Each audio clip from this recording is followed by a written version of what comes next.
Hello everyone, and welcome to their Teamfight Tactics guide. My name is Drybear, and today we're going to jump into how mana generation works in TFT. A little bit of a refresher first, mana is the blue bar that makes the units go boom boom. But there's actually a little bit more to it. As a reminder, if you're new to my channel, be sure to subscribe so you can keep track of my daily videos, and comment down below with your favorite pizza topping. And if you just can't get enough of me, check me out on my live stream, twitch.tv/Drybear. I stream every Monday through Thursday in the afternoon Eastern time. So pull up a chair, Sonny. Let's talk about mana generation. The basic overview is that every unit in the game that has a castable ability requires full mana in order to use it. There are actually two different ways that units generate mana in the game. The first of these is auto-attacking. Every unit that has an ability will generate mana when they attack an enemy target. The amount of mana gained per hit is affected by the star level of the unit. 1-star units on average will generate less than 10 mana, a minimum of 6 usually, and 2 and 3-star units will usually almost always hit the maximum cap per attack, which would be 10 mana. However, Sorcerers and Elementalists gain a 2x multiplier on the mana generated per hit. So with the cap being 10 on most units, Sorcerers and Elementalists actually have a cap per hit of 20. This generally is because they will have a slower attack speed or won't be able to attack as long, and so this just makes sure that they get their spells off without having to increase their mana generation through other means. On top of this, some units will start the round with a little bit of mana already. This is a balancing factor that Riot is using to make sure that some units have a little bit of a leg forward to cast their first ability, but because the max is still high, but they start back at 0 after casting, they're less likely to cast again. So for some units, they will naturally start with a little bit of mana, and that's just to make sure that they will get one ability off, but are less likely to get multiple. The second way you can generate mana in Teamfight Tactics is from taking damage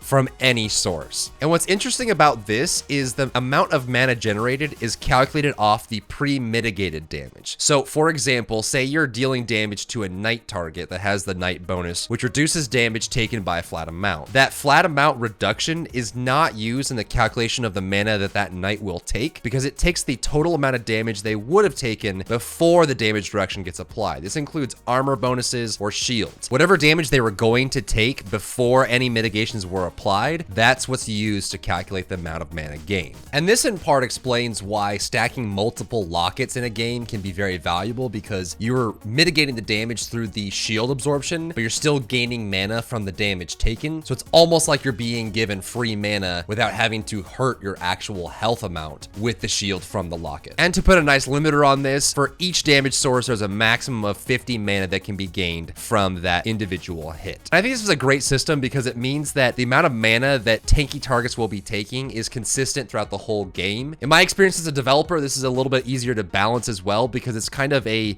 simple number. There's no additional factors you have to keep in mind. You have to say, make sure this unit gains a good amount of mana when they have a Phantom Dancer and a Yordle miss bonus, whatever the case may be. They just say, hey, if they would have taken a lot of damage, they're going to get that mana for it. Now, that does mean that certain tanky targets that get a lot of mana back from pre-mitigated damage might be a little bit much, but I think that can be dealt with in different ways if that becomes a problem. Right now, I'm very happy with the fact that it is pre-mitigated damage that gets used for the mana. Now, jumping back to the amount of mana gained per hit with the maximum of 10, this actually explains why, at least in my eyes, the recurve bow, rapid fire cannon, and rage blade are so valuable on so many different targets. Because the mana gained per hit is a flat value for the most part, more attacks is more valuable than dealing more damage. If that cap didn't exist, then running a infinity edge would be very valuable in mana generation, but in this case it's not. Because you're limited by a hard cap, attacking more times will give you more mana. So if you think about putting a rage blade or a rapid fire cannon onto a sorcerer or an elementalist that has a 2x multiplier on the mana gained, that's why you can get an Aurelion Soul or a Brand or a Vhagar with attack speed to ult so consistently, because they're hitting a double cap of 20 every time they attack, and if they attack faster and faster, they're able to get that mana back very, very quickly. Personally, for me, I think there is an oversaturation of attack speed items in the current meta for almost any unit, and that's because of the way the equation is calculated. I think a healthier system would be if they could find a more balanced algorithm that says a little bit higher of a cap is acceptable, but then it takes into account the amount of damage dealt by each auto attack to affect how much mana is gained would be helpful, right? It would be great if I could put on a Draven an Infinity Edge with no attack speed, and he could still gain a large amount of mana from those big hits. It would also mean that that the assassins that get the 6 assassin bonus and hit really hard but may hit less often can still get a decent amount of mana without needing the attack speed to be so viable. I would also love to see some improvements on the targeting and retargeting for the AI systems in Teamfight Tactics. There's a lot of times where a unit will not have a currently acquired target but hits full mana and just uses an ultimate, like a Darius will just spin on his own off in the field chasing butterflies, not hitting anyone. So I think there's some improvements that can be made to the AI and how the characters use their ultimates, but this covers the current state of mana generation in the game, and I hope that helps you out. Thanks so much for tuning in today. If you have any questions for me, throw them down in the comments down below. I'll respond and read every single comment that gets posted on my videos. And of course, be sure to check me out on my live stream if you have any questions, you want to come hang out. I'm happy to answer any questions or talk with you about any ideas you have about Teamfight Tactics there. I'll see you in the next one.